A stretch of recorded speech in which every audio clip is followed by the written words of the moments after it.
Salut les Tokuver, et si on parlait de Garou Vanishing Line? Ouais, je sais, il n'y a plus de respect, je pique les titres de mes collègues, Black Wolf, si tu nous regardes.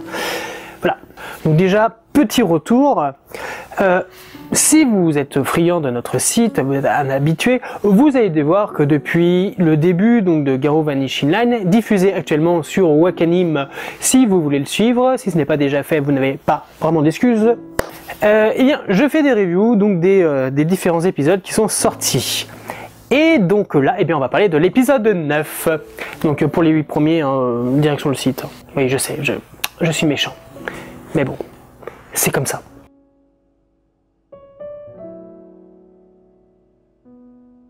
Déjà, résumons un peu ce qui s'est passé. Après un épisode 8 quand même assez...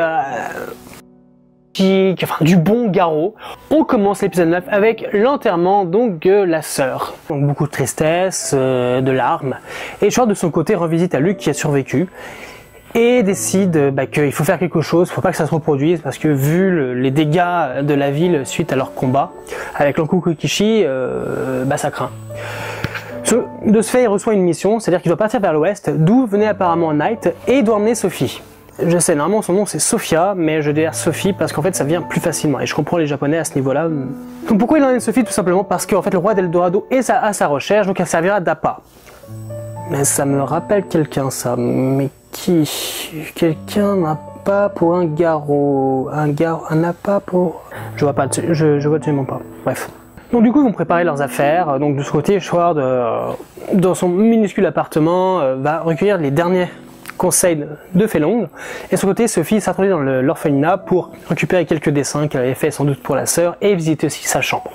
Ils sont donc partis road trip à travers l'Amérique sauvage, ouais parce que clairement c'est en Amérique, hein. Bon, je le redirai souvent mais oui, c'est en Amérique. Donc Sophie qui n'est jamais sortie de la ville va découvrir quand même la nature, les entendus sauvages, donc bon c'est assez sympa. Donc ça continue comme ça jusqu'à ce qu'il s'arrête pour refaire le plein, donc ça on verra au niveau de certaines choses de la vie. Donc un road trip interminable.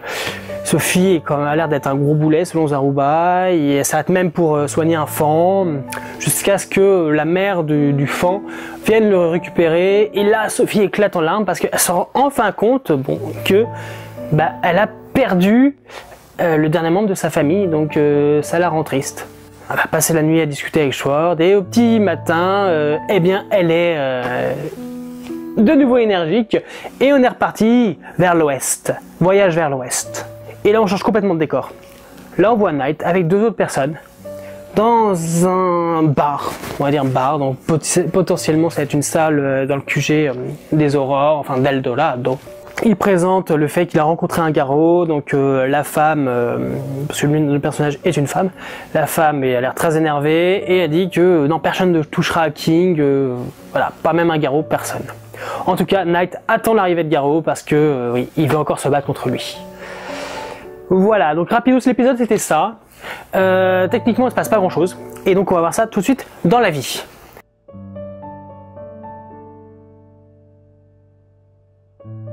Eh bien, une nouvelle fois, Garou Vanishing Line prouve que c'est la meilleure saison animée qu'on ait faite jusqu'à maintenant. Ce qui est complètement faux. Après un épisode 8 qui était énergique, énorme, du vrai Garou, du Garou auquel on est habitué en live, ou même dans Onono Kokuin, ou même Guren no Tsuki, et Dieu sait que je n'apprécie pas des masses Guren no Tsuki, eh bien, là, on a un épisode qui est chiant. Bah non, il est pas chiant, il est pas intéressant, ça ressemble à un épisode de transition avant la deuxième partie de la série, sauf qu'on est au 9e épisode, et la deuxième partie de la série arrive à partir du 13e, donc ça prend un peu d'avance.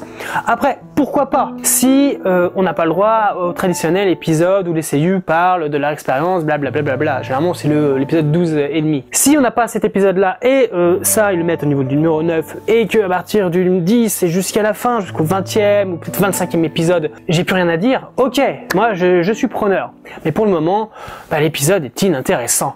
On se paye un road trip entre Schwartz et Sophie, mais c'est chiant. Et puis en plus, cette chanson typiquement sitcom du dimanche après-midi, encore une fois, on n'est pas dans du garrot. La série, elle est vraiment comme ça.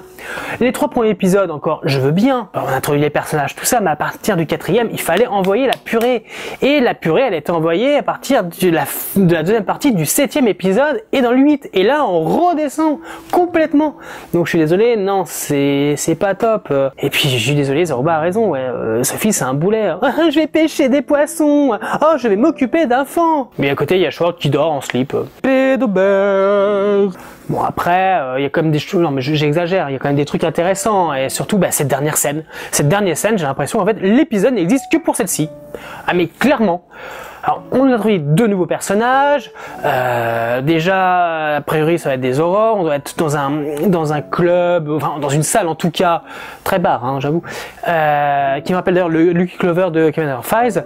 Mais voilà, on est là dans le QG ennemi. Là, on rentre dans le truc et Schwartz arrive à leur rencontre normalement. Donc, on doit avoir de l'énergie, on doit avoir des trucs. Là, ça devrait péter. Et j'espère, je croise les doigts, parce que pour le moment, Vanishing Line, c'est les montagnes russes, hein. Tu descends, tu remontes un peu, non, tu redescends complètement.